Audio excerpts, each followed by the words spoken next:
Hello, my name is Dale Wilhite. I live at the France Plumber in Mountain Village, Colorado. If you want to find out anything about me, do so on MySpace, where I have a page.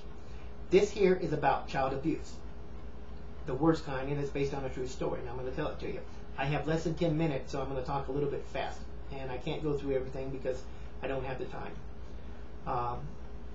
Anyway, the story begins in 1963 in Las Vegas, Nevada, where my mother, Kathy Johnson, was about 21 years old then, had custody of my two brothers and I, who were Victor Spirigo and Mark Spirigo, carried their father's name.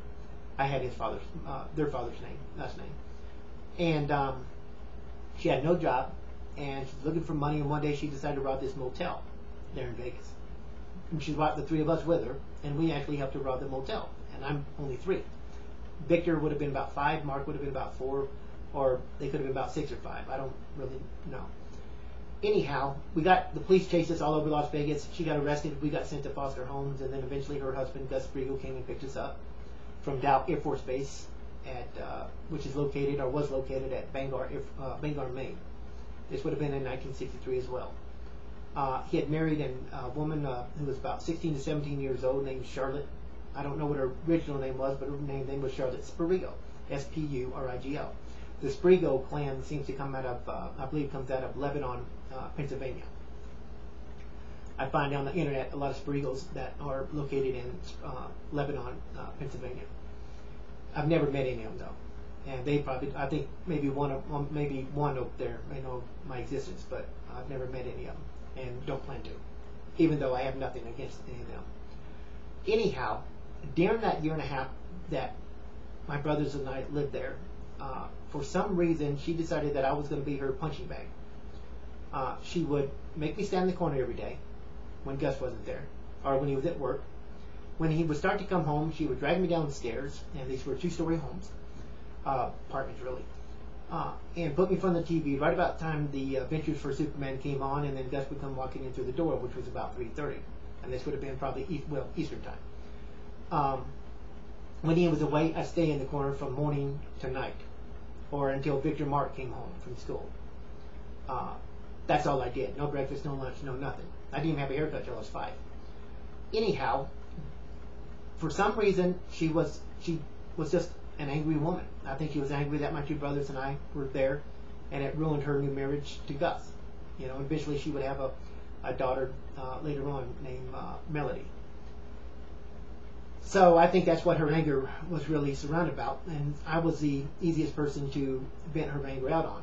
So it wasn't very uncommon for her to push me down the stairs, and she's done that on numerous times. And altogether in that year and a half, she broke my jaw 3 times, my nose 3 times, my chin twice, my left arm. And I ended up in the hospital, but I was so terrified of her that I would never report it to the police. I was just too scared. Anyhow, how can I put this? She would sometimes body slam me. I think that's how my jaw got broken one time before. The other thing that she would do, besides lock me in the bathroom all night, you know, in the dark, one night she tried to take me to the flight line, throw me out in the snow, and hoping I'd freeze to death. How she explained that in a way, I don't know, but later that night, or early in that morning hour really, an air policeman somehow found me, still in my pajamas, and got me home, and somehow she got her way out of it. I was so terrified that when I was in the hospital, or taken to the hospital, I would not reveal how it happened, so they could never arrest her. The OSI talked to her, investigated, but unless I talked, they had no proof. Although it would seem obvious what was going on. Now, Victor and Mark tried to tell me in 1978 when I visited it, when we reunited in Las Vegas, that Gus had nothing to do with this, didn't know about it. Well, I beg to differ, because I reminded them that I remember the night that both him and Charlotte, Gus Spirigo and Charlotte, tried to scald me to death in the pot bath water. They were literally trying to scald me to death. And the reason why when I reminded them that, I also reminded them that I saw both of them looking from the bedroom door at what they were doing to me. Because I went running out there screaming, ran into the bedroom door, and they slammed the door, and so they couldn't get back in, or hoping they wouldn't bust the door down to get back in, and they didn't. So I reminded them, I remember that night, and that shut him up real fast about trying to claim that he wasn't involved in this. I mean, how intelligent do you have to be to know that something was going on, and now he's participating in it. And eventually I was rescued by a lady by the name of Lois, who lived a few doors down, but I don't know where she went, don't know her last name. I'd give anything to say thank you for getting me out of there. Again, I only have a few minutes, so I can't go into detail about her. I might make another tape later and go into details about her. But anyhow, the point I'm trying to make through all this abuse, and I'm not telling all of it, especially, well, the one part I will tell is the part where she would take a butcher knife and try to make me sexless. Now, I know Jay Leno would make, I've heard that, he'd make a big joke out of it because he thinks it's funny. But I think if he did a joke about some woman having her breast cut off by some ex-boyfriend, some stranger, or just out of, for something that's just downright evil, I think most women in this country would be screaming and yelling, so would most men, and he'd be out of a job. So it may be funny to some people, but when it's being done to you, and you have that butcher knife up there, and you're about to face that reality, it ain't funny. Anyhow, the point I'm trying to make is simply this, that the way abused children can survive and live a good life, or at least a decent life, or have a chance to live a decent life when they grow up, is by forgiving. You have to forgive.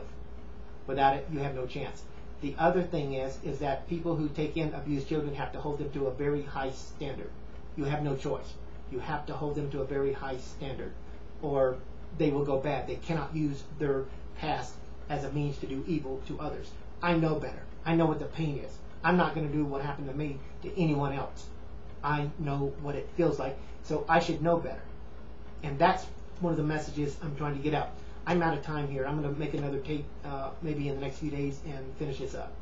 But the two key words here, forgive and hold abused children to higher standards. Don't let them use their past as a means to be abusive to others.